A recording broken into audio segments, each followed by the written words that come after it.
Buenas noches, ya vamos llegando al final de estas jornadas del Encuentro Internacional de Recording in Minificción. progress. Es un encuentro online que es el primer encuentro de esta clase que organizamos aquí en Chile y donde hemos invitado a nuestros queridos colegas y hermanos argentinos como invitados especiales y esperamos poder mantener esta iniciativa en el futuro y también probablemente introducir algún elemento híbrido que nos permita contar con encuentro físico también, por lo menos con algunos en el futuro, e ir integrando otros países. Así que, bueno, este encuentro lo organiza la Corporación Letras de Chile, con el apoyo de dos medios de comunicación, que son los radios de la Universidad de Chile y la radio ADN. Son dos radios que han estado transmitiendo y difundiendo la minificción en estos días, digamos, y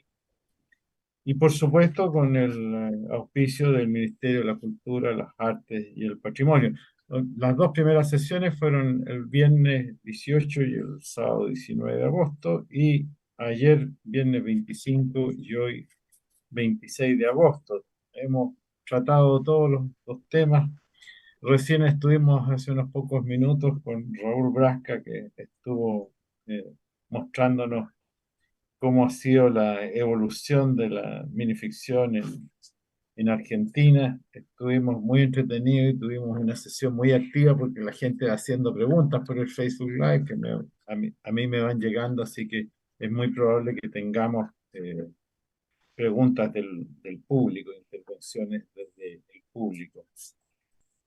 Hoy día tenemos a Luisa Valenzuela. Eh, Luisa tiene una cuarentena de libros, digamos. Ella es novelista, cuentista, ensayos también, y por supuesto la minificción, donde tiene una obra que bueno, algo comentamos de eso, algo comentó Raúl Brasca recién, pero sus obras, qué sé yo, han tenido una característica, un sello particular, su uso del lenguaje, su sentido del humor, la profundidad de sus textos, ¿no es cierto? Que son de ese tipo de textos que quedan por ahí clavados, ¿no es cierto? Dando vuelta, digamos. Muchos libros, digamos, uno de ellos, qué sé yo, que es de los más conocidos, se llama Breves, ¿ah? Sin la E, Breves. Un libro notable, sus micro relatos completos, digamos, ¿eh? A la fecha, digamos, que ha sido publicado en distintos y algunos otros experimentos que tienen que ver con la conversación con otro arte, por ejemplo, con las ilustraciones, el ABC de las microfábulas, donde además hay una idea de construir un diccionario, ¿no es cierto?, de, de con desafíos de escritura. Bueno, ella nos irá mostrando algunas de estas sorpresas que son cada una de sus minificciones. Bueno, tenemos una mesa de lujo hoy día. Está Ana María Chua. Ana María Chua es una de las autora también de novelas, de cuentos, de microrelatos, de literatura infantil, múltiples terrenos. Está Ana María, digamos. Y por cierto que en este mundo de la minificción tiene una serie de libros, qué sé yo, los cuales podemos mencionar al paso, ¿no es cierto? La Soñera, Casa de Geishas, Botánica del Caos, Temporada de Fantasmas, Fenómenos de Circo, digamos, y su obra completa que está también ahí en Cazadores de Letras de Madrid, que tengo por ahí un ejemplar de aquella, digamos. Así que, bueno, premio en el año 2016, el Premio Internacional Arreola en Minificción, que se entregó en México. Y bueno, su obra está traducida a una multiplicidad de idiomas. Bueno, muchas gracias a Luisa, a Ana María por estar con nosotros. Tenemos también a Raúl Brasca, acabamos de presentarlo. De todos nuestros invitados tenemos biografías y selecciones de obras en la página web de Letra de Chile, incluso anteriores también, pero hay ahí información. Raúl tiene una veintena de libros publicados, digamos, él es narrador, antólogo, estudioso, prolífico de la minificción y ha estado en diversos congresos, como todos los mencionados, y ha dictado talleres, seminarios en América, en Europa, digamos, y creó esta maravillosa jornada ferial de microficción que va en su 13ª versión dentro de la Feria Internacional del Libro de Buenos Aires, que es una oportunidad ya muy apreciada por todos para juntarnos, digamos, en esta cofradía que es la minificción. Eh, y tenemos noticias de su último libro, que es Obra Reunida también, en España, el 2022, Editorial Milenio, así que la conseguiremos. Bueno, y nuestro cuarteto de autores argentinos se completa con Juan Romagnoli. Romagnoli es un entusiasta investigador e impulsor de la onirología, algo que figura en su obra, digamos, y tiene textos profusamente antologados y difundidos en distintas revistas y publicaciones, ¿no? De mucha importancia, digamos. Y bueno, su trabajo, digamos, ha incursionado en terrenos que la verdad son muy novedosos. Por ahí está su cuenta de Twitter, ¿no? Es Twitter @jromagnoli, ¿eh? Después nos puede escribir a lo mejor en el chat, nos pueden escribir sus direcciones, digamos, y ahí está continuamente, ¿no es cierto?, informando sus cuentos, digamos, y él eh, ha escrito mucho en el formato de Twitter, digamos. De hecho, tiene un libro que se llama El sueño de la mariposa, si no me equivoco, y eso es puro lo que se llamaría Twitteratura, digamos. Bueno, sus microficciones están en Universos Ínfimos, que se ha publicado en Macedonia, en Buenos Aires y en España también. Bueno, cualquier cosa que pudiera decir yo es poca, digamos, al lado de la trayectoria que tienen estos cuatro autores, digamos, con los cuales vamos a partir conociendo su trabajo en el género. Vamos a dar varias lecturas, digamos, algunas vueltas de lectura y algunas preguntas que iremos haciendo, preguntas que nos haga el público, preguntas que tenemos por aquí en el título de la mesa implícitas. Así que quiero invitar primero a Luisa Valenzuela que nos lea alguna de sus minificciones y te escuchamos, Luisa, con mucho Gracias, afecto. gracias, Diego, primo adoptado por mí, Diego Muñoz Valenzuela. Esto me recuerda a esos encuentros maravillosos que hemos tenido en Chile, organizados por ustedes, por Letras de Chile y demás, y en Puerto Montt y todo. Así que me siento muy feliz de estar acá. Entonces empezaré por compartir unos microrelatos de un futuro libro que tiene por ahora un título medio picarón. No sé si lo voy a dejar allí, que se llama Micciones, que son microficciones naturalmente, pero micciones no sé si me voy a permitir tamaña osadía, digamos. Entonces voy a leer un par de estos micros nuevos. Daño colateral. Con sustantivos impactantes y verbos afilados, logré armar una acción bélica por escrito. Las víctimas quedaron tendidas en el campo de batalla. La página fue a parar al canasto de papeles. Este otro se llama decisiones. Este hombre ocupa todos mis pensamientos. No puede ser. Lo voy a destruir, lo voy a descentralizar, a desmistificar, desconfigurar, desenchufar, a destruir. No, mejor lo desnudo. Está con dos cumplir.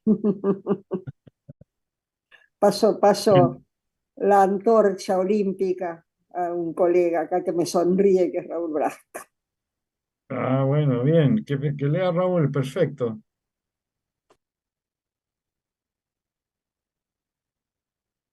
¿Tengo sonido? Sí, Bueno, no voy a repetir lo que dije hace un rato. Ustedes ya saben que estoy muy contento de estar acá. con tantos amigos, con Luisa, con Juan, con Ani, con la que compartimos tantas cosas.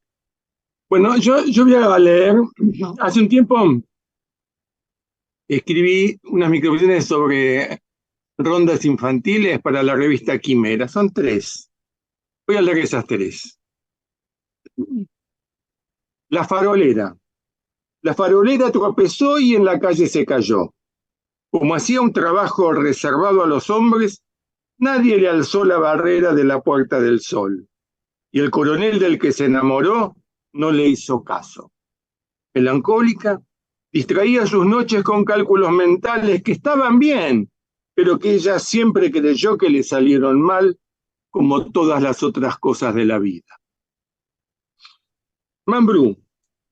Los soldados franceses reían con el pío pío pa del pajarito que iba sobre la tumba del conde de Marlborough, mientras él les hacía un corte de manga y se proponía hacerles tragar no solo las risas por el pajarito, sino también el no sé cuándo vendrá.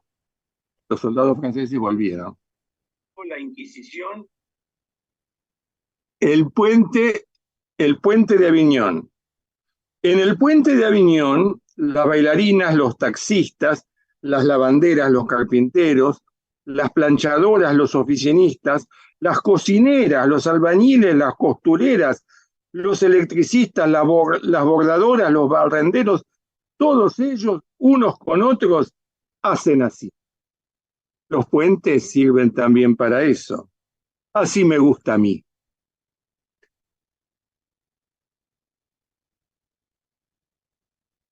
Gracias, Raúl, estupendo. Ana María Chua, tu turno.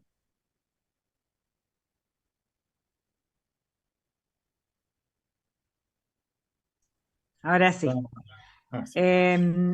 Bueno, yo voy a leer primero, yo quisiera leer, pero por supuesto estoy agradecidísima por esta invitación y muy contenta de estar acá, prácticamente en Chile y con mis amigos.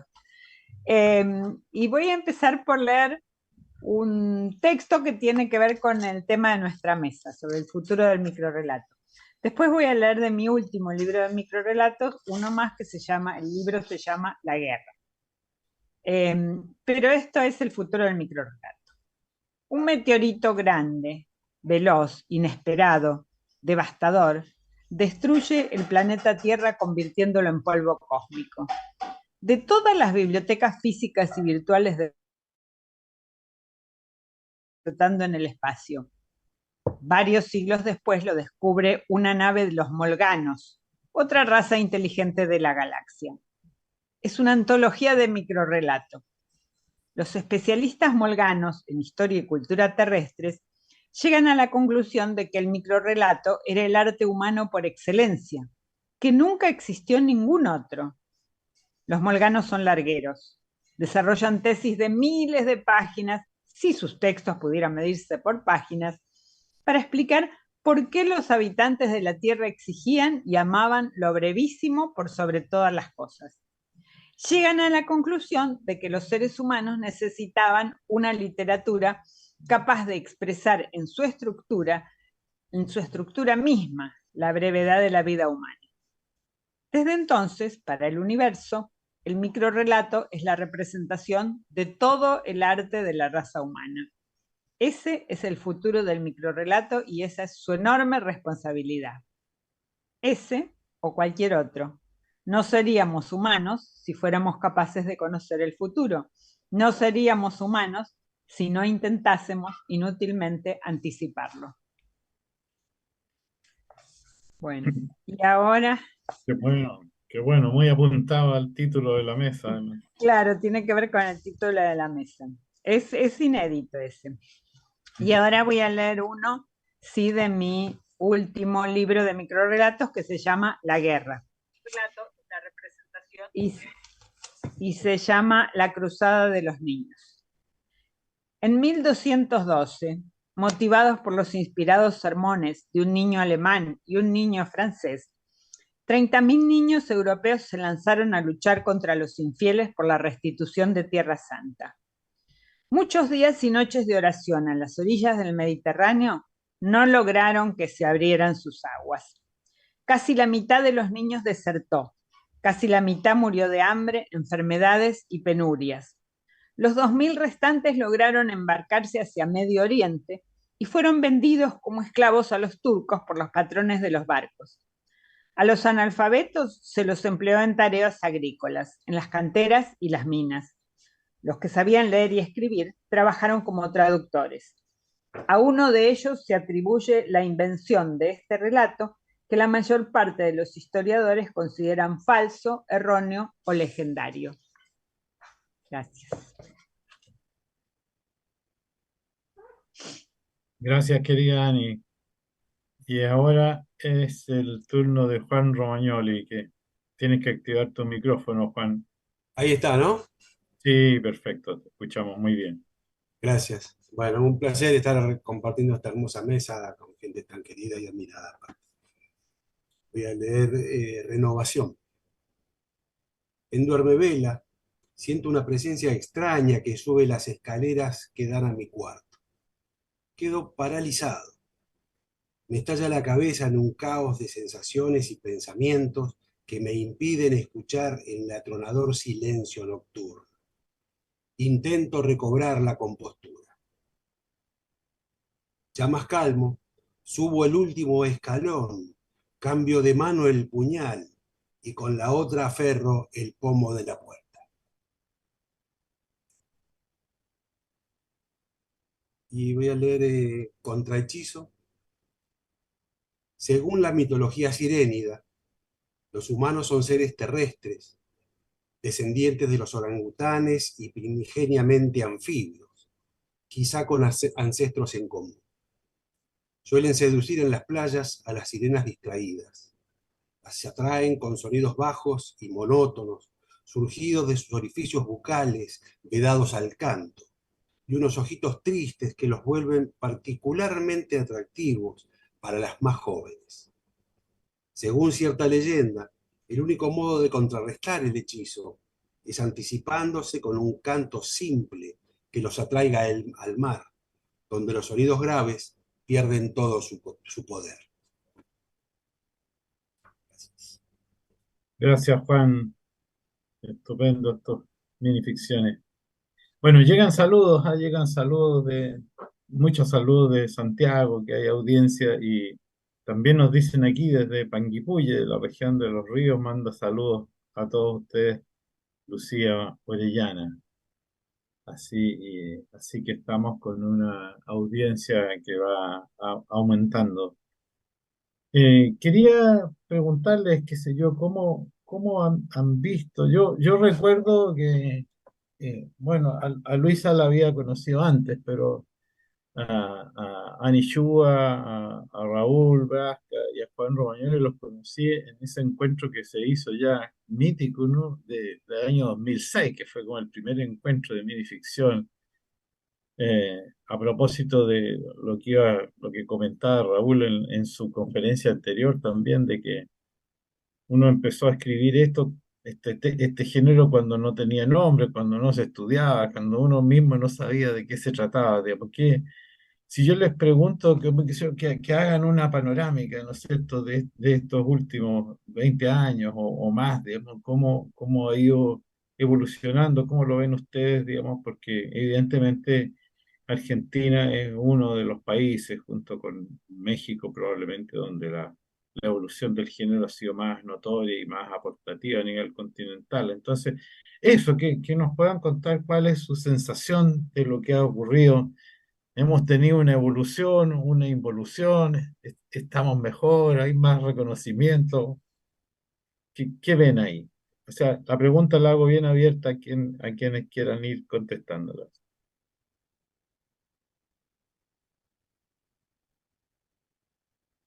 Puedo empezar yo, si me permite, ya que empecé en la ronda anterior.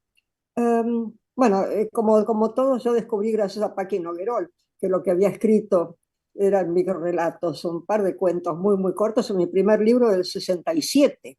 Así que lo mío es una antigua idea, pero bueno, eran unos pocos textos, pero alguno queda bastante emblemático.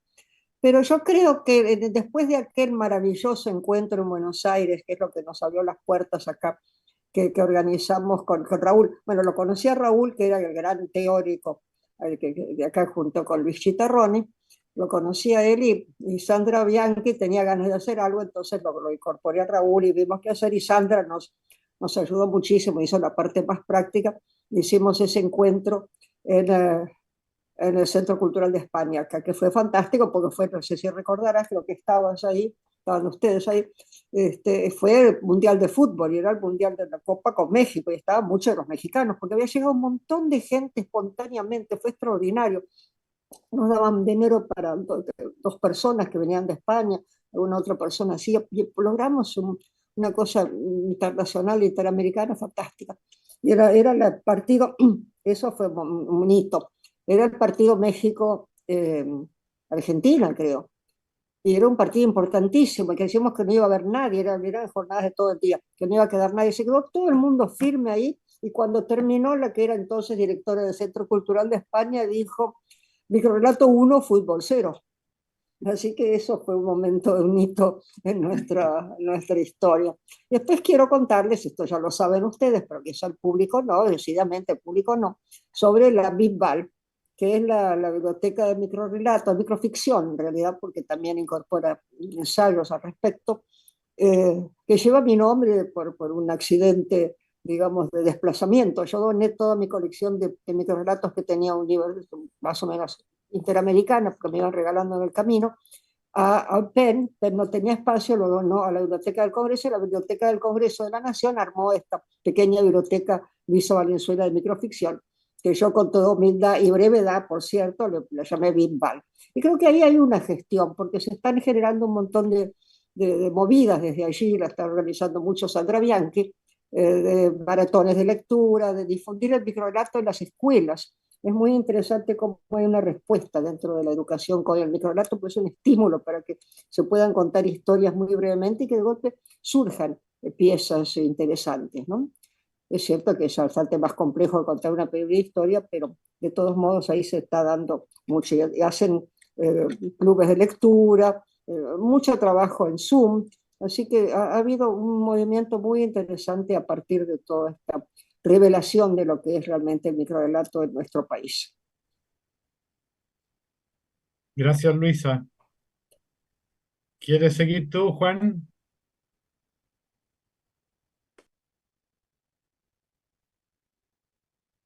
Estás sin micrófono, Juan. Ahora, Ahora sí. bueno, no sé si soy el más idóneo para hablar de esto, pero en definitiva, creo que sí, que la microficción ha crecido mucho desde entonces, no hay duda. Este, lo que no sé si ha crecido en el sentido en que muchos, todos quisiéramos, porque, por ejemplo, editorialmente me parece que no, eh, la microficción no es lo que más se lee, ni mucho menos. De todas maneras, estoy convencido que la microficción va a subsistir y va a crecer y se va a desarrollar en la medida en que se desarrolle en calidad. No, o sea, que crezca en cantidad de cultores está buenísimo, pero tiene que crecer también en calidad, o sea, la calidad de su aporte, la calidad del aporte que la microficción haga a la literatura, no sé, y al ser humano, de alguna manera, es lo que va a permitir que crezca, subsista, eso. Gracias, Juan. Ana María, ¿qué opinas tú de evolución e involución? Bueno, yo creo que lo que hubo fue un fenómeno internacional en todo el mundo de habla hispana. Eh, el microrelato existía, siempre existió. El Kalila Edimna, que es el primer libro eh, escrito en un idioma parecido al castellano, eh, finalmente que es sino una recopilación de microrelatos. Eh, la el gran hecho, el gran evento que cambió la historia del microrelato es el hecho de que la crítica lo descubrió como un género diferente del cuento. Eh, La crítica quiere decir los críticos, que a su vez son profesores, que tienen alumnos, y ahí se produjo una especie de derrame, digamos, y empezó a haber cada vez más personas interesadas en estos textos que cuando yo empecé a escribir se llamaban cuentos brevísimos y que en Argentina ya tenían muchísima tradición, porque todos nuestros grandes maestros del cuento escribieron microrelatos. Borges, Bioy Casares, De Nevi, Silvino Campo, Isidro Blainstein, todos ellos escribieron estos cuentos brevísimos, o como se llamó esa primera antología de Borges y Bioy, cuentos breves y extraordinarios. Pero bueno, al descubrir, hubo dos circunstancias. Por un lado, ese descubrimiento que hizo la crítica. Esto es otra cosa, no es cuento. Hay que ponerle nombre, bueno, hubo muchas discusiones al respecto, pero básicamente lo descubrieron como un continente inexplorado. Y entonces, bueno, se mandaron a escribir acerca de esa enorme novedad, porque como género, digamos, nunca había existido, es como si le hubieran dado otro nivel de existencia. Por una parte, entonces, bueno, la crítica, y por otra parte, las nuevas tecnologías, la pantalla. Es un género particularmente apropiado para difundir en pantalla, para leer placenteramente en pantalla, por su brevedad. Entonces, entre una cosa y la otra, eso hizo que surgieran muchísimos nuevos autores en todo el mundo habla hispana, en toda América Latina, muchísimos en Argentina. Hay verdaderamente, se puede decir, un movimiento de microrelatistas que, como bien decía Juan, no está acompañado por un movimiento editorial equivalente, porque el microrelato sigue teniendo pocos lectores. Por eso yo me irrito profundamente cuando alguien me habla del auge o de la moda del microrelato, que es un género para leer en esta época donde nadie tiene tiempo para leer. ¿No? Yo suelo contestar, bueno, anda a ver la lista de bestsellers y decime cuántos libros de microrelatos hay en la lista de bestsellers. Obviamente no hay, y tampoco hay editoriales que los publiquen. Es muy difícil publicar un libro de microrelatos. Y después, bueno, hay otro elemento interesante del que también eventualmente hablaremos, que es, y yo creo que hoy el microrelato, y ya pensando en el futuro, está un poco encerrado en una serie de tópicos, que son sobre todo los tópicos de la literatura fantástica. Y para crecer y para tener verdaderamente futuro, debería salir de alguna manera de esa especie de encerrona. Eso es. Gracias, Ani. Raúl, ¿cuál es tu Bueno, visión? yo dije bastante al respecto en la conferencia anterior, pero quiero decir algunas cosas. Sobre lo que dijo Luisa del primer encuentro nacional que hicimos con ella y Sandra, quiero agregar, no quiero dejar de mencionar al doctor David Lagmanovich, que fue el que aportó toda la parte académica y por el cual aceptaron venir un montón de académicos extranjeros, ¿no? Porque yo no era nadie, y Luisa no es académica, sí es académica, honoris causa, pero eficaz para atraer gente como académico era David, que ya me había propuesto en Salamanca, en el segundo congreso, hacer algo en Buenos Aires. Entonces me pareció bárbaro. Luisa, que siempre entusiasta, siempre dispuesta, David, que podía cubrir la parte académica, y yo, que había hecho un montón de antologías y conocía a los autores. Fue, como dijo Luisa, fue una cosa maravillosa, incluso siempre la anécdota esa, microrelato 1, fútbol 0. En cuanto al futuro, la microficción se desarrolló como microficción a partir de mediados del siglo XX. Hubo microrelatos antes, pero no tenían las cualidades que se le atribuyeron cuando Dolores Koch descubrió este tipo de textos en 1981 y hizo la tesis doctoral. De ahí en adelante, el microrelato creció con autores como Marco de Nevi y Julio Cortázar. Después creció con el trabajo de Annie Suga, que Annie Suga ha tenido una producción muy grande y es reconocida en todo el mundo de habla hispana, también Luisa. Creció en lectores al principio, pero ahora creo que tiene los mismos lectores que tenía hace 5 años. No creo que haya crecido la venta. Lo que sí creció es el ámbito que ocupa el microrelato temático, por ejemplo, y formal también. Toda la microficción política, por ejemplo, de la que hablé en la conferencia anterior, se multiplicó mucho en los últimos años. La microficción infanto-juvenil también, había libros dedicados de literatura infanto-juvenil, pero libros completos de microrelatos como tales no abundaban, y ahora se están escribiendo mucho más. O sea, se amplió el campo de la microficción. Y formalmente también encontraron los nuevos autores nuevos caminos. Yo hablaba de silencio, y el otro día me sorprendió un libro de español, bueno, no me acuerdo cómo se llama ahora, bueno, que era un pentagrama, en lugar de hacer una hoja con renglones, era un pentagrama, una hoja pentagramada con clave de sol, y en las líneas correspondientes a las notas decía con letra infantil: mis padres no comprenden que a mí lo que me gusta es escribir.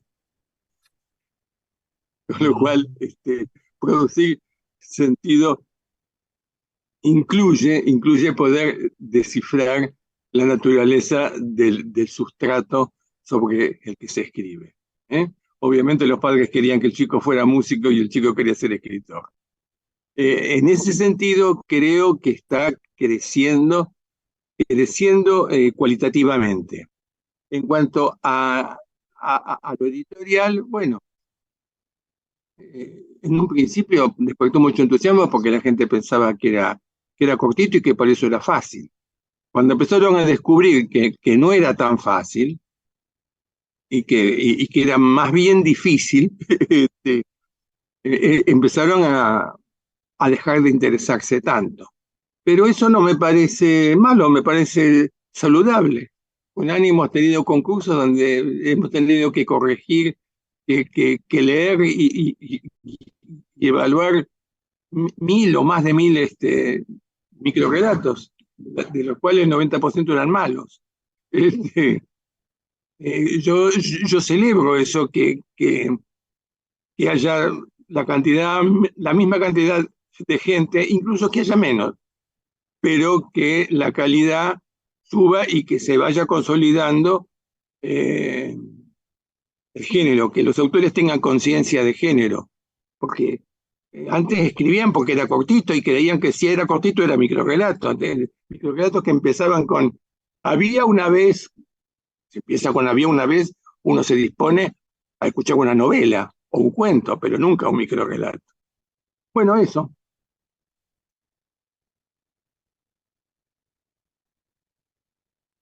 Muchas gracias, Bueno, Raúl. puedes contar, perdón, voy a hacer una pequeña Sí, interrupción dale, para dale. entrar en el había una vez, porque puedes decir había una vez y ya no hay más.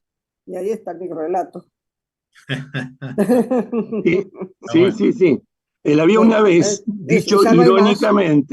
dicho irónicamente, claro, claro, No, yo claro. me refería cuando No, sale, cuando no, se lo tenés dice en razón, sí. serio, cuando se comienza como historia. Pero dicho No, así, lógico, lógico. irónicamente, perfecto. Ya no hay más. Porque lo interesante del microrelato es que son como pequeñas máquinas de pensar.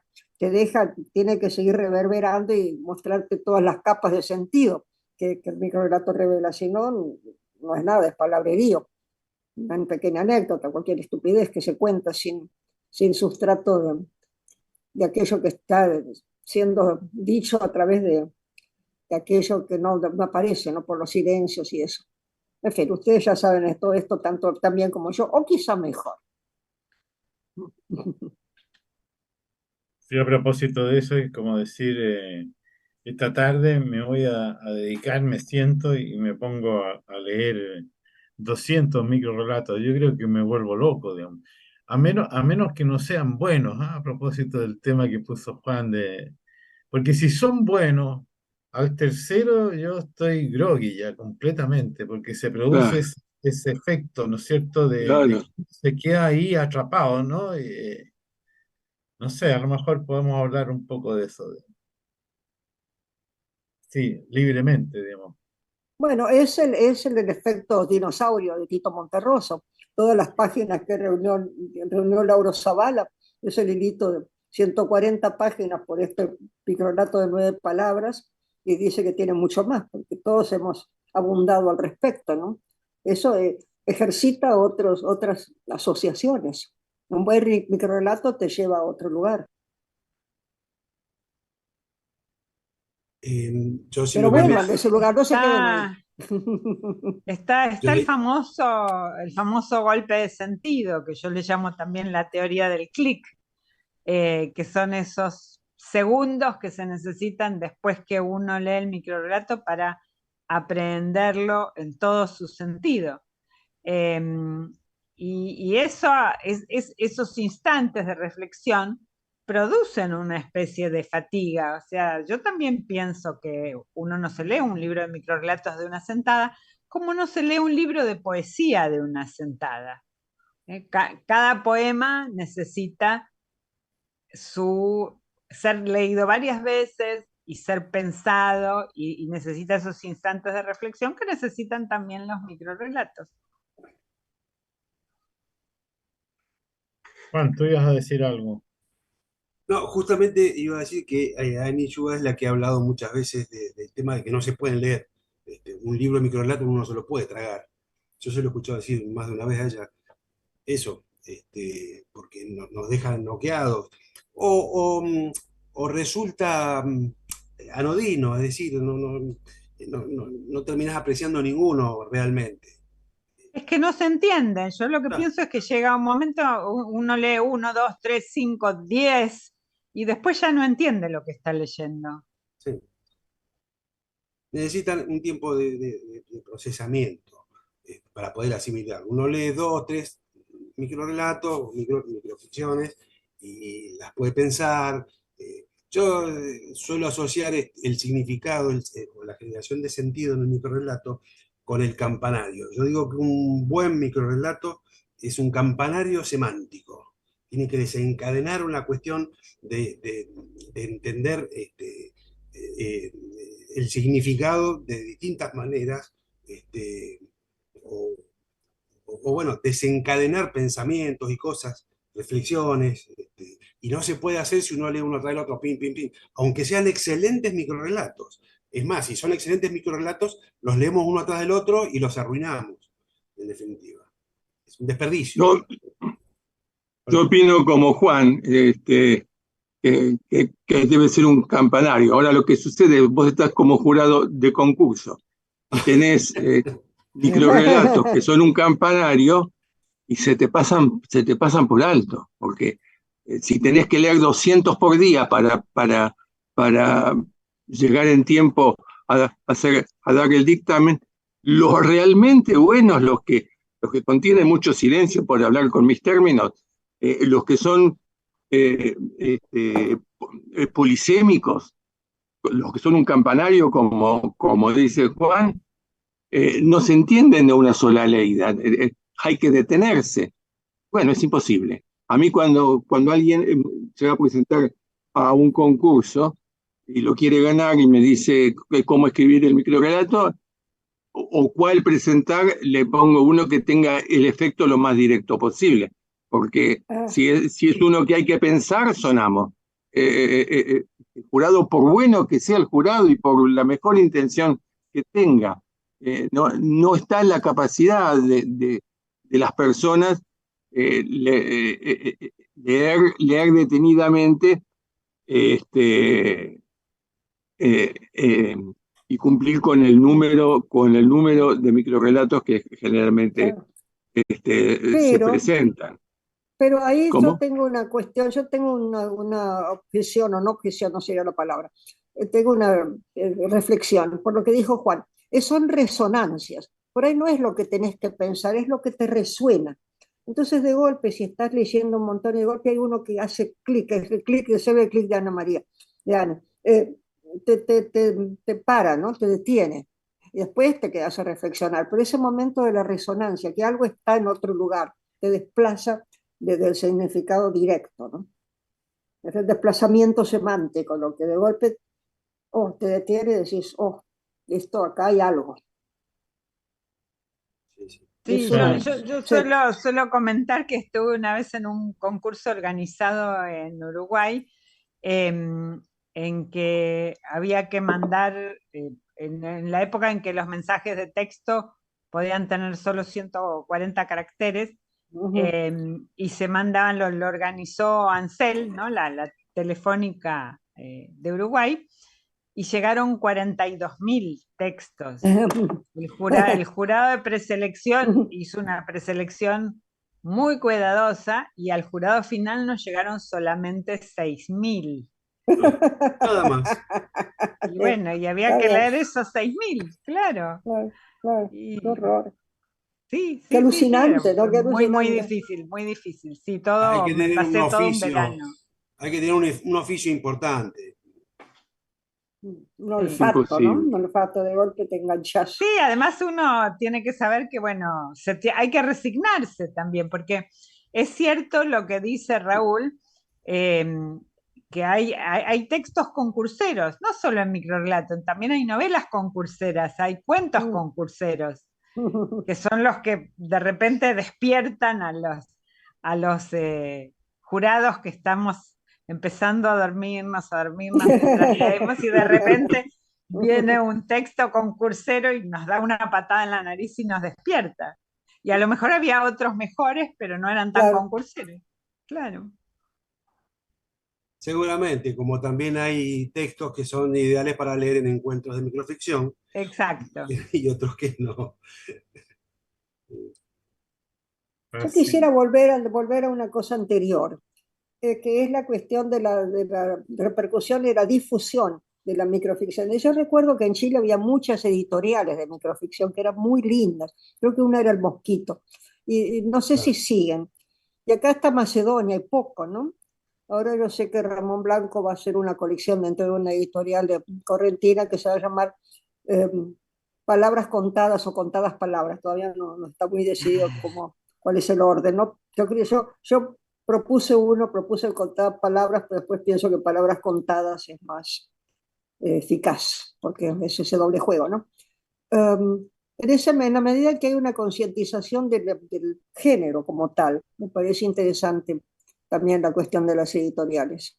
Si bien piensan en pequeñas tiradas y no tienen tanta repercusión como cualquier otra editorial más digamos, de bestsellers y esas cosas extrañas que produce la gente.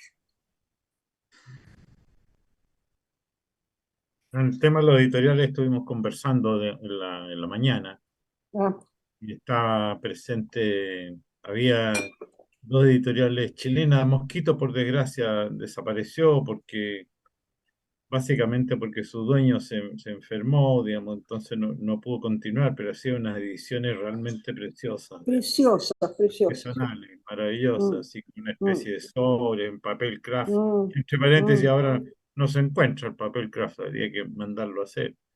Pero mm. hay un conjunto de editoriales que son bastante interesantes, que están haciendo una labor en toda la línea, digamos. Y está también Quark de Perú, de Ronnie Vázquez, Mm. que hace labor ahí de, que es de- como el de antieditor, porque Micrópolis, la de Tobenza. de Bento pero Betty. esta que es virtual es una editorial que no vende nada, que pone a disposición nomás, es como una especie de antieditor, pero es algo que se Es, posibilita por este movimiento, ¿no? Pero mm, evidentemente, ahora hay que diría otra pregunta. La experiencia que han tenido ustedes con la Biblioteca del Congreso Argentina, que está creando materiales para los chicos, digamos, en las escuelas, en los liceos. Acá algo de eso está empezando a pasar, pero el valor didáctico, el valor como primer paso en el acercamiento a la literatura, eh, yo pienso, no sé, que en una clase uno puede leer tres, cuatro textos y hacer reflexionar a los chicos. Seguramente claro, ustedes bueno. han tenido esa experiencia, así que nos cuenten un poco de eso. Bueno, muchas, no hemos tenido muchas. Esto es lo que está haciendo Sandra Bianchi mucho con la cuestión de la gente de la Biblioteca del Congreso a través de la BitBal, ¿no? Eh, es interesante porque nos hace despertar al lenguaje. Yo creo que después la producción será buena, mala, lo que quieras, regular, pero es esa conciencia del peso de cada palabra, el peso de cada coma, de cada de lo que se dice. Estamos en un mundo donde te mienten tanto, donde la palabra ha perdido todo peso, ha perdido toda sustancia. Entonces, esta idea de hacernos detener a los chicos es la lectura. Pero en lugar de abrumarnos con grandes lecturas, le vas al microrelato, a los buenos microrelatos y a reflexionar sobre eso. Yo creo que puede ser muy interesante. Nosotros con Penn hicimos hace tiempo una idea de llevar el microrelato a las villas de emergencia, a los lugares carenciados, y de golpe empezaron a surgir textos muy interesantes, ¿no? Porque además es la conexión de esta gente con su interioridad y la capacidad de poder decirlo en pocas palabras para no tener que elaborar demasiado, pero con precisión y peso en de las palabras, ¿no? Eso a mí me interesa mucho. No sé qué opinan ustedes, pero hay algo ahí que puede funcionar y después que habrá mucho que cae en saco roto, como es lógico imaginar. Eh, Raúl, ¿qué piensas tú? No, no, yo ya hablé en la conferencia del microrrelato como literatura infanto-juvenil y sus posibilidades didácticas y dije más o menos lo mismo que acaba de decir Luisa Valenzuela. La posibilidad de, de enseñar con un microrrelato enseña a ordenar el pensamiento, a leer entre líneas, a, a ordenar el discurso y sobre todo no es como en otras épocas, en mi época cuando estudiábamos idioma, estudiábamos con fragmentos, ¿no? Que no era muy interesante. En cambio, eh, el microrrelato es mucho más atractivo que el fragmento. Yo creo que es un arma valiosa para enseñar el idioma. Ani, Bueno, como yo soy mucho más laxa en mi definición de microrrelato, yo creo que todos los libros para chicos muy chiquitos, en general son microrrelatos, son cortitos, Mamá me mima, ¿eh? mamá me Son mima. Bueno, mi mamá me mima no es un microrrelato, es una Te digo frase para broma. aprender a escribir, pero los libritos para chiquitos que tienen poco texto, ¿qué son? Son microrrelatos, son cortitos, son microrrelatos. Los buenos son muy lindos, muy divertidos, son excelentes microrrelatos y existen desde siempre, digamos, desde hace muchas décadas por lo menos. Juan, ¿quieres agregar algo? No, la verdad que no tengo mucha experiencia en eso. Que el microrrelato puede ser una herramienta didáctica, no me cabe ninguna duda. Este, eh, Sobre todo pienso yo que para enseñarle a los jóvenes no digo a pensar porque es pretencioso, digo enseñarles a entender un texto. Y bueno, en ese sentido creo que el microrrelato, justamente eh, por la polisemia, que es ideal. Que un texto puede ser entendido no solamente de una sola manera, que puede tener un subtexto, un contratexto, un texto aludido, un texto implícito. Eh, los silencios de los que nos viene hablando sabiamente Raúl, todas esas cosas hacen que, me parece a mí que como elemento didáctico es fantástico. También lo era la poesía, no vamos a negar, ¿no es cierto? Pero bueno, esto como forma nueva, que por ahí a los jóvenes los puede enganchar, me parece bárbaro. Gracias, Juan. A propósito de esto, bueno, yo he tenido la suerte acá de que me han invitado a muchas escuelas a hablar sobre esto y yo he preferido usar el formato de la minificción y tratar de persuadir a los profesores de que lean en sus clases, que escojan unos pocos textos, digamos, y que los hagan leer y que los hagan conversar y que los hagan, que los escuchen a ellos, o sea, que no hablen ellos sobre el Claro. texto, que lo lean y que los escuchen, porque eso es un poco, está como la idea del profesor, ¿no es cierto?, que dicta su clase, ¿no? Todavía está esa idea tan primitiva que choca con esto. A mí me pasó una anécdota hace unos años, digamos, unos 15 años, que llegué a la casa y estaban mis hijos menores un poco inquietos. Entonces les pregunté qué les pasaba y me dijeron, papá, fíjate que salió un cuento tuyo en la prueba de evaluación de la enseñanza básica. Hicieron varias preguntas sobre el texto y cómo les fue, más o menos nomás me dijeron, ¿no?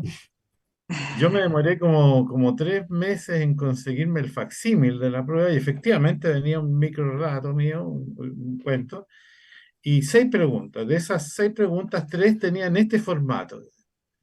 Cuando el autor dice que el personaje se arrima a la vitrina y introduce sus manos en su abrigo raído, lo que quiere decir es que tenía mucho frío, que era muy pobre, que estaba solo en la vida, A, B, C, D. E. Claro, claro. Yo contesté las preguntas y me equivoqué en las 3. Y acto seguido pensé lo que causa la risa de ustedes y el autor soy yo. Y yo jamás quise decir eso que está diciendo el profesor. Entonces, bueno, ese es el tema de la polisemia, ¿no? De Claro, decir, claro. el lector tiene algo que decir. Uno escribió, pero el lector algo tiene que decir y que no Claro, necesariamente es como la resolución de un problema matemático, de un acertijo, ¿no? claro, claro. Bueno, esa es la educación que tenemos también, entonces abrir a que los profesores lo hagan de otra manera, seguramente lo mismo de tener ejemplos en ciencia, en historia, o sea, convertir a los chicos en protagonistas.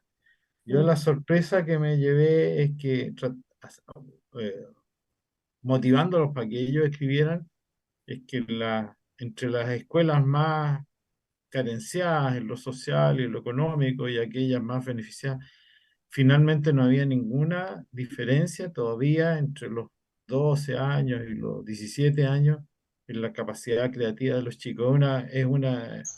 Para mí fue una experiencia curiosa esa, es decir, que no, todavía esa edad no se ha reflejado en una disminución de su capacidad. Bueno, los quiero invitar a que hagamos una segunda ronda de lectura y partir por Ana María Chua. Bueno, cómo no.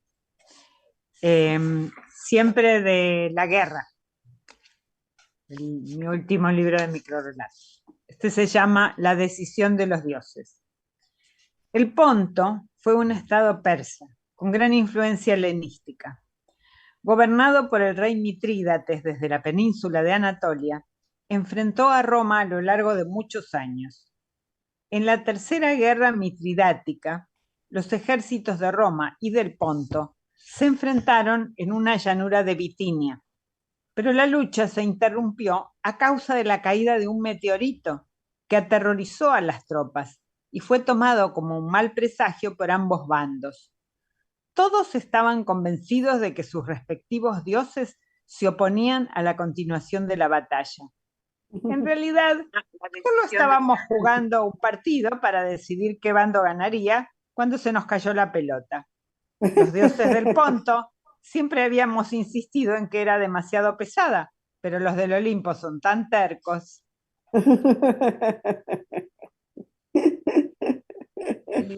Y este se llama Termópilas.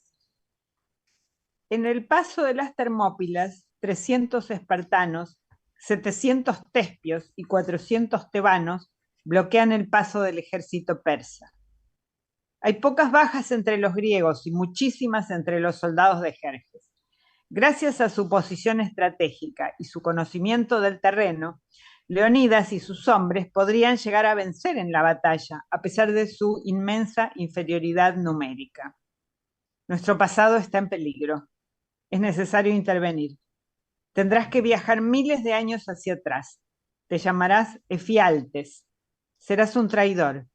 Les mostrarás a los persas el camino oculto por el que pueden acceder a la retaguardia de los defensores.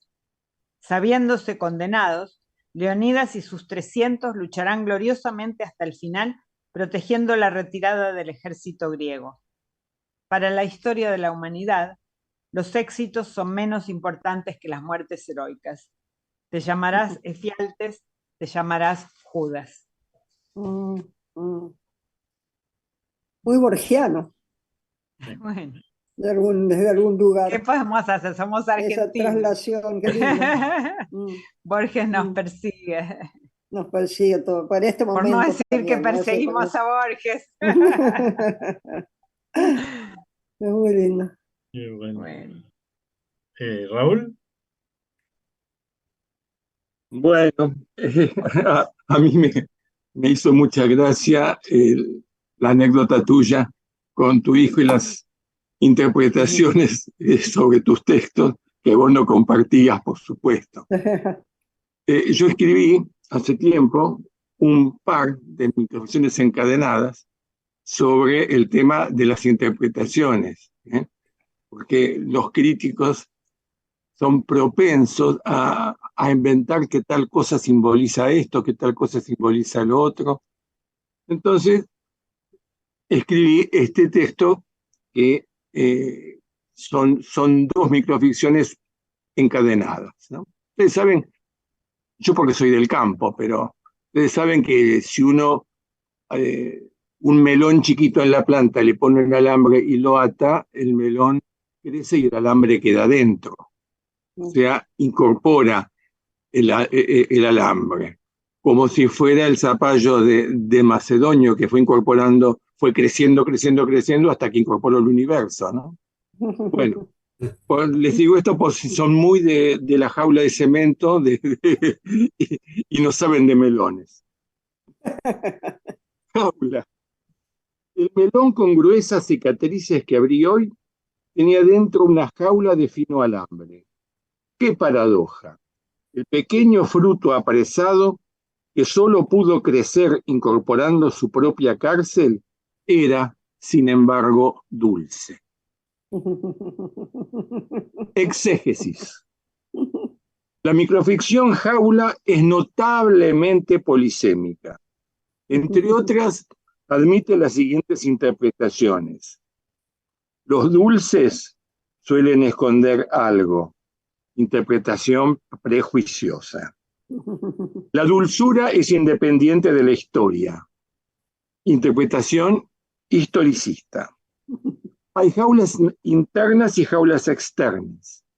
Interpretación psicoanalítica. Las jaulas no pueden con la vital obstinación de los melones dulces. Interpretación.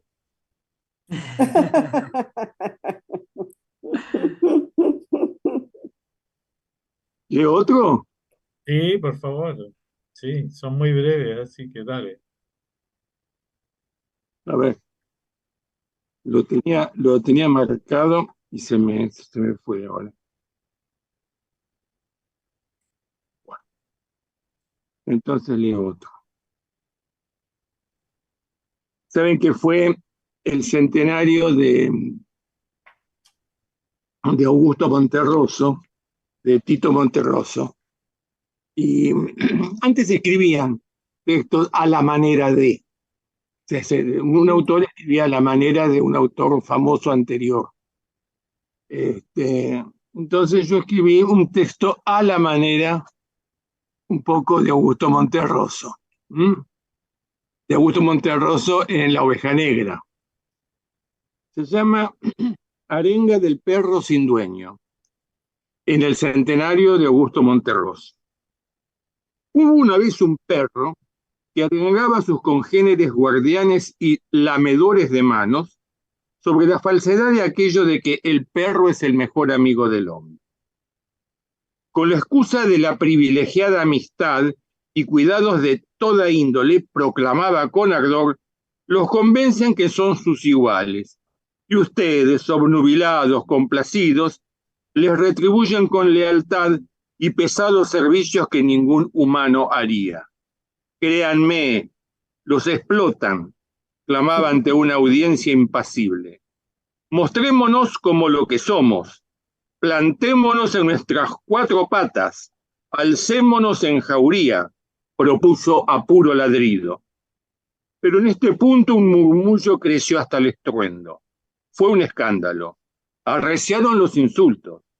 Resentido, pulguiento, muerto de hambre, sarnoso, envidioso, perro, sí, perro, atronaba la mayoría. Perro, a secas. Ay, qué bueno. Hay insultos e insultos. Gracias, Raúl.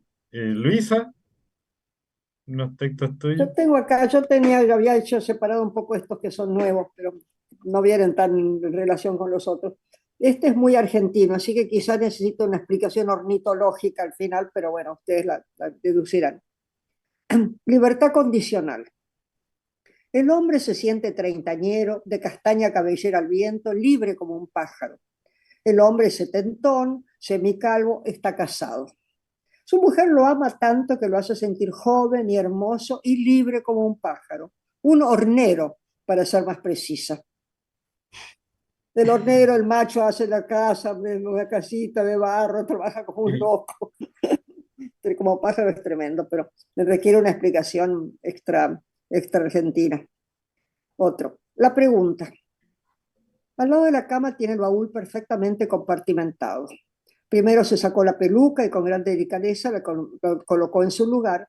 Después le llegó el turno a la dentadura postiza y una por una las uñas idem que colocó en sus respectivas cajitas. Le llevó unos minutos quitarse la pierna ortopédica que también encontró su lugar en el baúl. Por último, su bello ojo de vidrio quedó en su estuche ad hoc y ella se echó sobre las almohadas para conciliar el sueño.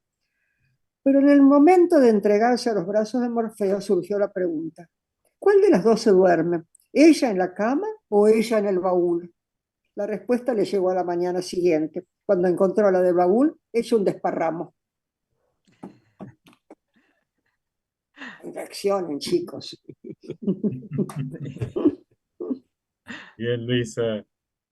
Juan, Bueno, de leer El agujero, dedicado a mi abuelo Ernesto, dice: recuerdo cierta vez que mi abuelo estaba perforando una madera. Yo lo observaba con toda la atención de mis escasos 5 años. En un momento se detuvo con gesto de sorpresa y me dijo que se le había caído el orificio, mientras me mostraba un extremo intacto de la madera. Permanecimos varios minutos revolviendo todo, revisando paredes y piso. Yo lo ayudé sin entender bien qué estábamos buscando. Según me dijo, era muy peligroso que ese agujero se perdiera y que de estar hambriento podía comerse la casa y crecer hasta devorarse el mundo con todos sus habitantes y seguir creciendo. Me quedé preocupado hasta que me distrajo algún otro juego. Con los años olvidé completamente el episodio. Mi abuelo murió durante mi adolescencia. La vida adulta me fue absorbiendo con su lógica implacable. Hace unos años leí un artículo científico en el cual un grupo de astrónomos afirmaban haber descubierto un agujero negro masivo en el centro de la galaxia. Semejante portento de la naturaleza cósmica se estaría comiendo caníbalmente a las estrellas más viejas del centro de la Vía Láctea, decía.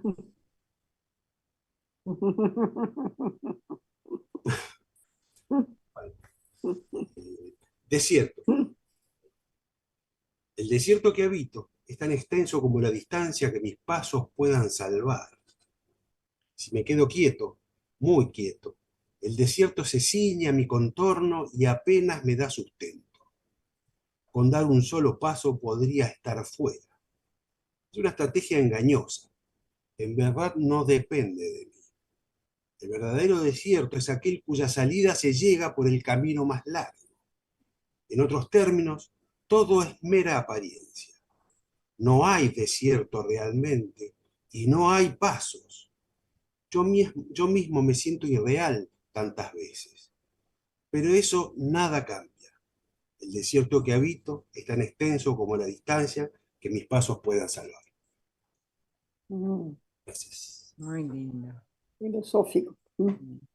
Sí, muy profundo. Lindo, muy lindo, muy lindo. Bueno, siguen llegando muchos saludos a través de Argentina y de Chile. Y por ahí hay algunos que dicen, mira, me he acordado mucho de algunos autores, ¿no? Juan Armando Eple, entre ellos, Ah, eh, Claro. Augusto bueno, Monterroso, sí, David de sí. Lagmanovich. A ver si, porque yo sé que los conocieron, si pueden referirse a quien quieran referirse y cómo quieran referirse, hacer un recuerdo de ellos, digamos, de Monterroso, de Eple, de Lagmanovich.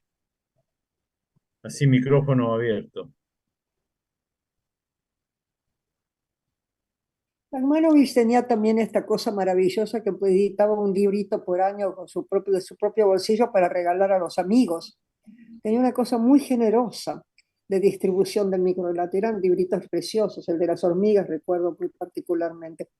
A Epler no lo conocía y el Ponterrosa era un tipo muy original y también muy generoso, te conectaba con todo, es muy conocedor de la literatura, era un hombre pero sabio de literatura y te conectó, conocía a todo el mundo, te conectaba con la gente, muy especial. A Epler realmente tuve así contactos epistolares, pero nada más.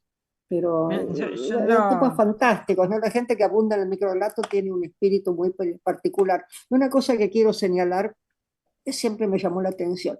Vamos todos nosotros a congresos de diversas índoles y nos encontramos con la misma gente, eso, en un congreso de novela, en un congreso del boom, en un congreso de microrelato. Somos mucho más divertidos y creativos en los congresos de microrelatos, las mismas personas. Eso yo lo he podido constatar más de una vez, ¿no? No sé si están de acuerdo. Ani, tú querías decir algo. no, quería decir que sí, que yo lo conocía a Juan Eple y que le tenía mucha admiración porque era un excelente escritor, un gran antólogo y también un gran crítico, un teórico que escribió mucho acerca del microrrelato. Y a veces es difícil que se den en la misma persona la calidad de la teoría y la calidad literaria de las piezas que escribía. Y él me dedicó un texto, uno de sus textos, por lo tanto yo le tuve que dedicar uno a él, no me quedó más remedio. Y creo que en todos mis libros hay solamente dos textos dedicados y uno de ellos está dedicado a Eple. Mira, qué bien. Y Y de Monterroso, bueno, nada, tengo una anécdota en la que en un encuentro en Madrid, en el que era un encuentro de jóvenes escritores latinoamericanos en los años 80, eh, y él era como digamos, el figurón, digamos, el mascarón de proa del Congreso, el tipo importante, famoso. Y estaba Beatriz Guido, que era la eh, agregada cultural de la Embajada Argentina. Y nos peleamos muchísimo con Beatriz, nos peleamos muchísimo. Y el pobre Monterroso estaba ahí en el medio tratando de componer las cosas y no entendía Sí, lo que estaba pasando. la cosa Así que, bueno, esa fue una de las oportunidades en que me perdí de conocer y charlar con Monterroso. Hubo otras, por distintas razones nunca pudimos encontrarnos. Yo, si Y me tú, permiten, Juan, sí, me puedo acordar, siempre me acuerdo, aunque no llegué a tener, no puedo decir que tuve una amistad con ella, con Dolores Koch, la querida Dolores Koch. Si bien no tuve una amistad, no hubo tiempo, porque la conocí sobre el final de su vida, tuve un pequeño intercambio de emails en ese momento. Yo distribuía en ese momento, distribuía por mail algunos textos míos. Y yo había escrito un texto sobre los dinosaurios, sin alusión de Monterroso ni mucho menos, pero y yo me acuerdo que ella me hizo una corrección, o me sugirió una corrección y fue muy atinada. Siempre tengo el recuerdo de ella como alguien muy generosa, y, y entrañable. Y después, bueno, el placer también de haber tenido una amistad muy linda con Eugenio Mandrini, un maestro, política. una gran Claro, admiración. seguro. Este, y bueno, Mandrini una persona muy rica, sabemos que era director de la Academia Nacional del Tango, sabía todos los tangos de memoria y se sabía de memoria las biografías de los grandes poetas en fin. Y también una cosa que a mí me sorprendió, porque siendo un gran poeta, él amaba mucho la microficción, tenía amor por la microficción, y por eso le gustaba difundirla y la escribía con todo el alma, digamos, ponía todo en la microficción. Y también me queda alguna anécdota graciosa de él, así para cerrar. eh, una vez, después de una de los tantos encuentros en la Feria del Libro, de los encuentros de microficción, íbamos caminando hacia donde siempre íbamos a comer empanadas. Y cuando llegamos a la esquina lo freno porque veníamos charlando y estaba el semáforo en rojo. Entonces lo freno porque lo iban a atropellar. Y me mira y me dice, ¿pero cómo? ¿No éramos inmortales? No qué me lo lindo, olvido más, no me lo olvido más. El querido Mandri. qué bueno. Eh, Parece que se nos cayó la conexión de Raúl Brasca, digamos, así que si vuelve le damos la palabra. Pero quería proponerles que hiciéramos una nueva lectura, partiendo por Juan Romagnoli. Pero cómo no, si me No, permiten, no sé, por lo voy a menos leer unos tres dos textos, o Juan. tres tweets. Hace un rato hablamos de los tweets. Bueno, puedo Sí. leer, a ver. ¿Y cómo han sido recibidos los tweets, Juan? O sea, ¿cómo ha sido esa experiencia, digamos? O sea, tú los escribías en tweets todos los días, me acuerdo yo. ¿Cómo fue esa experiencia? Bueno, fue una hermosa experiencia, porque me fui, eh, al principio me costó adaptarme a ese Formato. formato, pero poco a poco se fue transformando en una forma de respirar, digamos. Llegó un momento que la verdad que me costó retomar la extensión de varias líneas de un microrrelato, por ejemplo. De- Me acostumbré de tal manera a escribir con esa respiración que me salía de forma natural.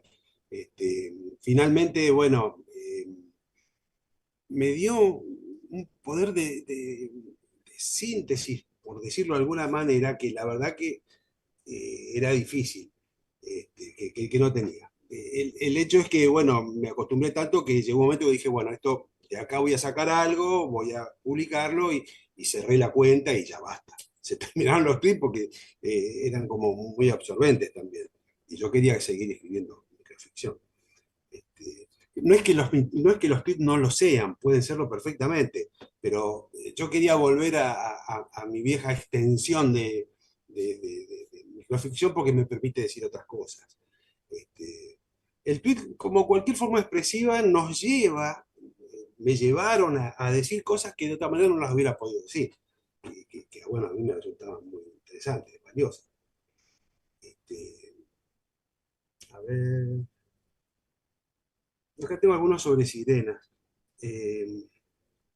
Por ejemplo, el humano es un ser mitológico, mitad sirena, mitad minotauro. Para leer la Odisea, las sirenas se hacen atar a una roca.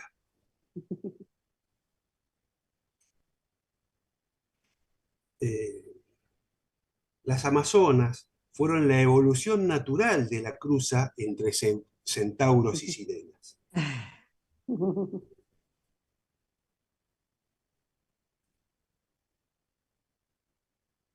Es la sirena negra de la familia. No tiene voz ni oído para el canto.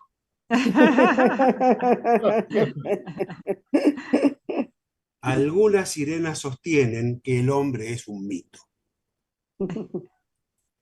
Y bueno, leo uno último y le doy paso a quien sigue. Las caracolas son los teléfonos celulares de las sirenas. Muy linda. Muy lindos. Qué lindo. Por ahí nos recuerda Lucía Orellana, que mandó saludos antes, que Juan Armando Eple estuvo en el grupo Trilce. El grupo Trilce fue un grupo de los años 60, 70, muy importante, muy innovador de, en Chile, digamos. Y aprovecha de citar un cuento de Juan Armando que se llama Para mirarte mejor. Como es breve, lo voy a leer. Aunque te aceche con las mismas ansias, rondando siempre tu esquina, hoy no podríamos reconocernos como antes. Tú ya no usas esa capita roja que causaba revuelos cuando pasabas por la feria del parque forestal, hojeando libros o admirando cuadros, y yo no me atrevo ni a sonreírte con esta boca desdentada. Qué bravo. Bueno, por ahí manda también sus saludos para todos ustedes, Lilian Elfic, que Ah, bueno, lindo. bueno, estaba ahí, estuvo con una gripe fuerte, así que también Patricia Rivas, que nos dice que ha trabajado con un grupo de autores que han ido a las escuelas a propósito del Plan Nacional de Fomento Lector y una experiencia muy fructífera con la minificción. En fin, bueno, han ido otra referencia, ¿no es cierto?, a la epopeya de Gilgamesh, que fue que se puede leer como una antología de microrelatos que lo manda Felipe de la Parra, que nos ha estado ayudando en la prensa de este evento, digamos. Así que, bueno, a ver, Bueno, Ana María, lees tú unos textos. ¿Cómo no? Este se llama Homero y las heridas de guerra, siempre de la guerra. Aquiles mata a Héctor incrustando su lanza en el punto donde las clavículas separan el cuello de los hombros, el sitio por donde más prestamente sale el alma. Lo hace con cuidado de no dañar la garganta, para no impedir el habla del héroe troyano, porque desea escuchar sus últimas palabras. Como esta, Homero describe en la Ilíada 147 heridas de guerra, con asombrosa precisión en el detalle. ¿Quién fue Homero? ¿Un médico militar especializado en atender y curar a los heridos, o por lo menos intentarlo? Tal vez no haya sido un hombre, sino muchos. Hay quien postula que fue en realidad un grupo de prisioneros de guerra dedicados a recordar la épica de las batallas. Y sin embargo, no todos los que viven una experiencia son capaces de transmitirla por escrito con semejante intensidad. Homero fue sin duda un periodista, el más famoso corresponsal de guerra de todos los tiempos. La redacción en verso de la Ilíada respondía a una exigencia de los lectores de la época. Lo conocía apenas. Homero bebía grandes cantidades de negro vino, disimulaba con cinismo su capacidad de ternura y odiaba que lo llamaran poeta. Bueno, y uno más cortito. Uno más cortito, que es este, el otro Churchill. Historia y leyenda es un personaje real, ¿no? Si lo buscan lo van a encontrar. Historia y leyenda se unen en la vida de Jack Churchill, un escocés que luchó con arco y flechas en la Segunda Guerra Mundial. Era capaz de tocar la gaita con la misma habilidad con que manejaba la espada, y logró hacer prisioneros a 42 soldados alemanes usando solo su espada larga escocesa. Es aceptable suponer que podría haber atrapado a 84 enemigos de haber sido ambidiestro, pero no es verdad que los enemigos se entregaran sin luchar a cambio de que dejara de tocar la gaita.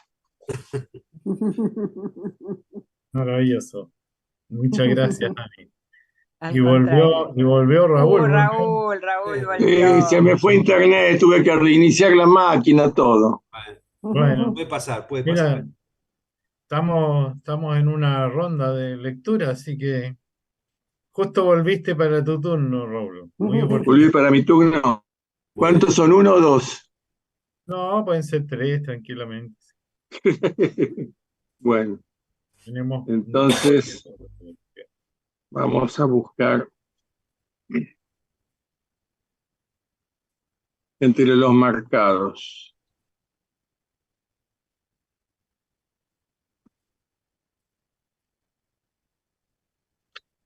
Prurito. Aunque se hizo amputar la pierna, el terrible Prurito seguía. O era ilusorio el Prurito, o lo era la ausencia de pierna. El Prurito tenía una presencia tan feroz que era incuestionable. Así que reclamó de inmediato al cirujano que lo había estafado.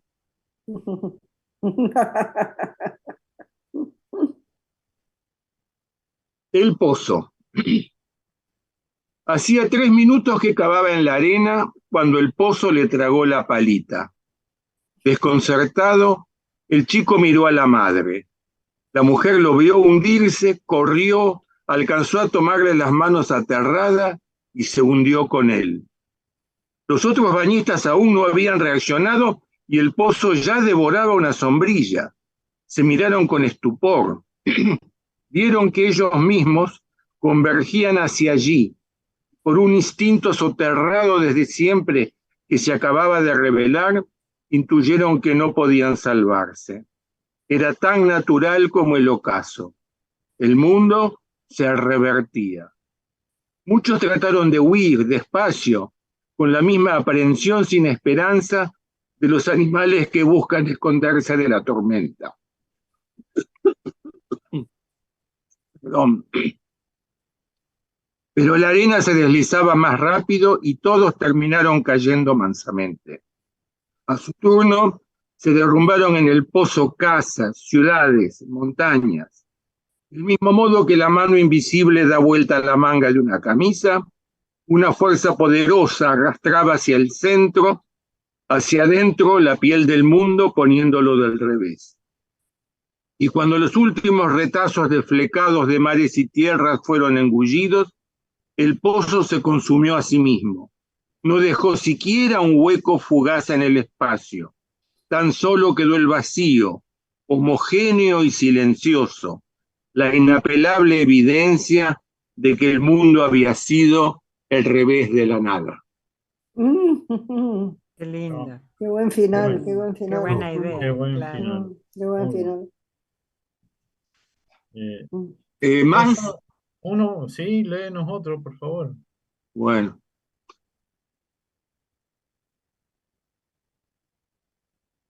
Leo otro, a ver.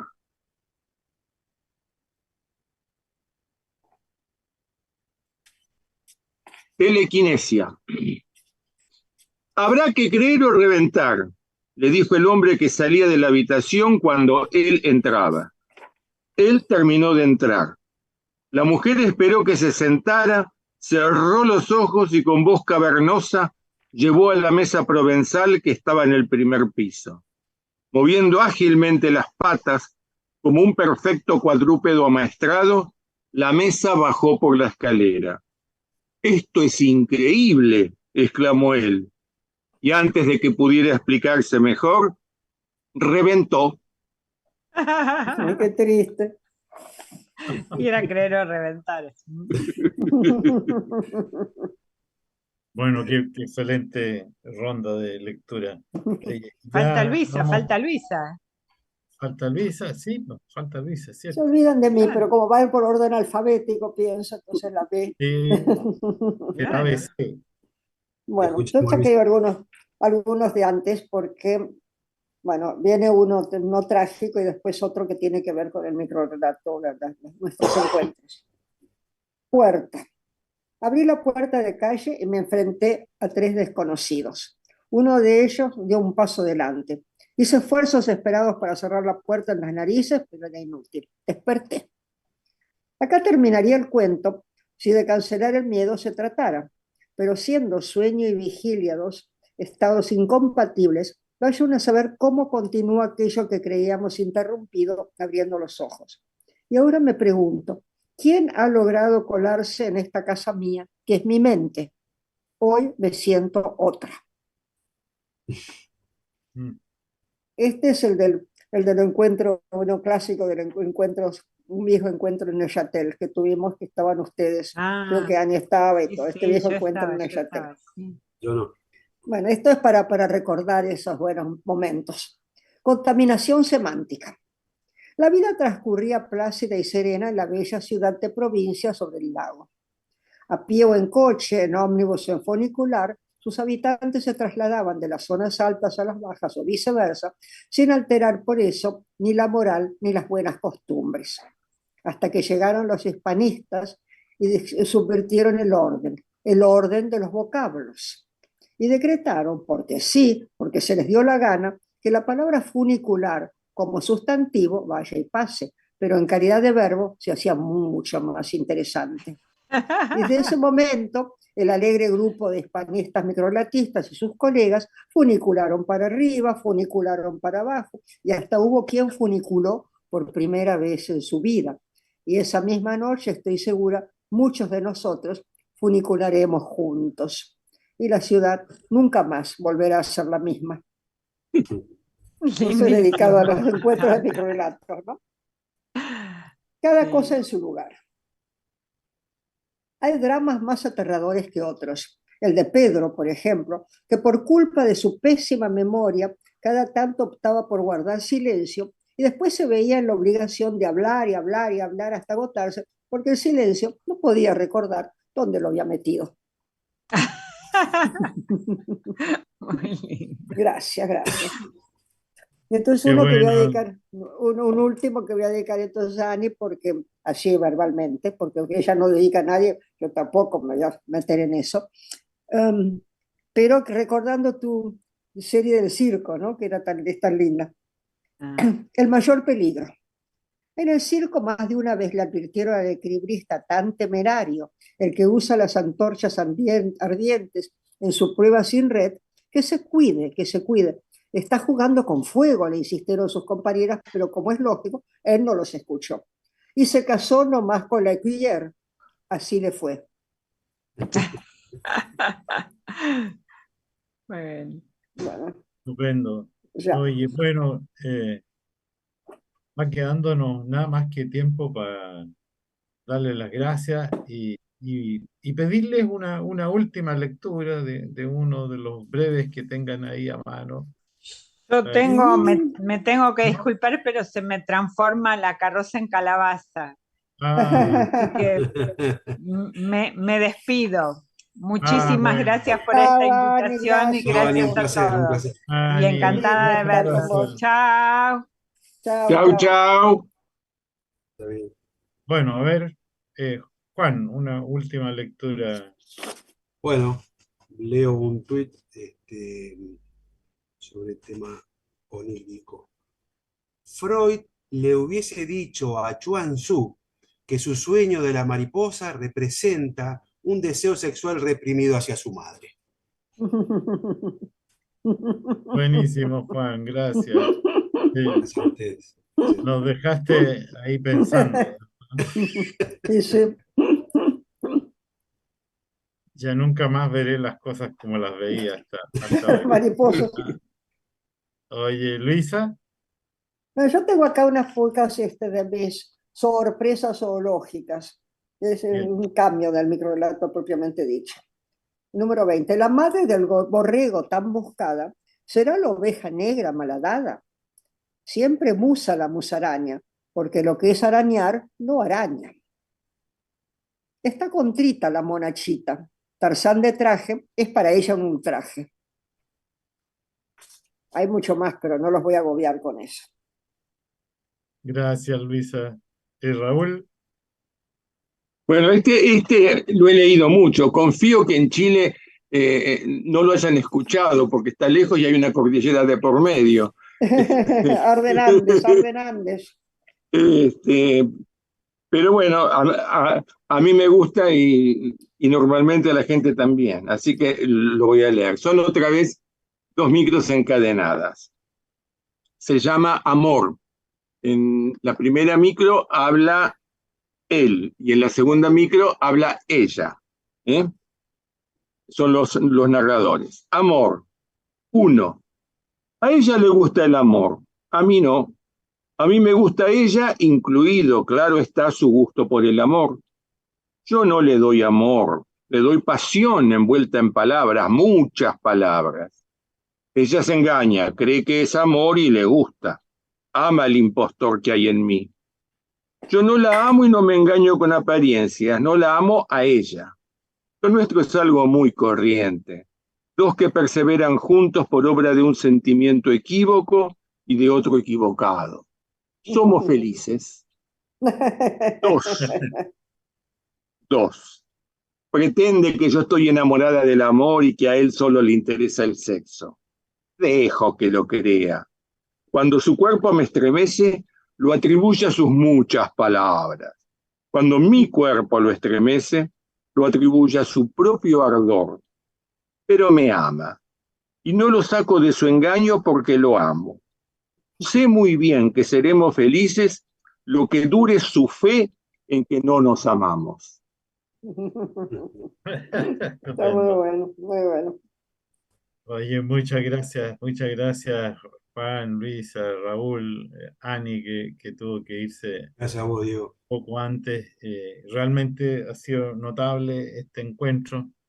Yo le pedí a Eduardo Contreras que apareciera aquí, que ha sido, ¿no es cierto?, hemos trabajado junto con un equipo bastante grande, pero Eduardo ha estado a cargo de muchas funciones en la organización de este encuentro, así como está Julio Enríquez, que lo vieron, así como está Karin Paul en Invisible y otra gente que ha trabajado en este encuentro, digamos, y que está viéndonos, a los que les damos a todos las gracias, Paola Vilá, que nos ha ayudado en todas las organizaciones, la gestión.